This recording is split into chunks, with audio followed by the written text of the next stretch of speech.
സവർണർ മാത്രമല്ല പിന്നാക്ക സമുദായക്കാരും മതന്യൂനപക്ഷങ്ങളും ഈവൻ പട്ടികജാതിക്കാർ പോലും അങ്ങനെയാണ് കരുതിയത്.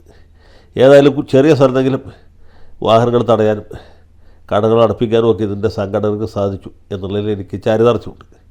ഇടയ്ക്കിടയ്ക്ക് ഓരോ സമുദായ സംഘടന ഇതുപോലുള്ള ഹർത്താലുകൾ സംഘടിപ്പിക്കണം.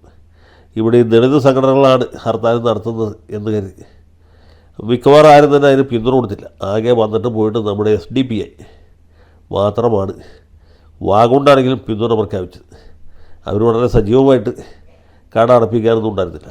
എനിക്ക് തോന്നുന്നു സുഡാപ്പികളുടെ അവസാനത്തെ ഹർത്താൽ പണ്ട് ഈ സംഘടന നിരോധിക്കുന്നതിന് തൊട്ട് മുമ്പ് ഈ നേതാക്കന്മാരെ അറസ്റ്റ് ചെയ്തതിൻ്റെ പിറ്റേ ദിവസമായിരുന്നു. അന്ന് സാമാന്യം ഉഷാറായിട്ട് ഇവരൊരു ഹർത്താൽ സംഘടിപ്പിച്ചു. നേതാക്കന്മാർ കുറേ പേര് ജയിലിൽ പോവുകയും ചെയ്തു. അതിൻ്റെ പിന്നാലെ ബാക്കി ആളുകളെ കൂടി പോലീസ് തൂത്തുപറക്കി കൊണ്ടുപോയി എന്നുള്ളതാണ് ചരിത്രം. വാഹനങ്ങൾ തല്ലി തകർത്തവരുടെ നിന്ന് പണം ഈടാക്കാനും ചില നടപടികൾ തുടങ്ങിയിരുന്നു. അത് എന്തുമാത്രം ഈടാക്കിയെന്നറിയില്ല. ഏതായാലും ഇങ്ങനെയുള്ള തമാശകളൊക്കെ പണ്ടുണ്ടായിട്ടുണ്ട്, ഇപ്പോൾ കുറവായിട്ടില്ല. ഇനിയിപ്പോൾ May 4-ാം തീയതി മാർക്സിസ്റ്റ് പാർട്ടി പ്രതിപക്ഷത്തും കോൺഗ്രസ് ഭരണപക്ഷത്തും ആകുമ്പോൾ സ്ഥിതിഗതികൾ മാറിയേ തീരൂ.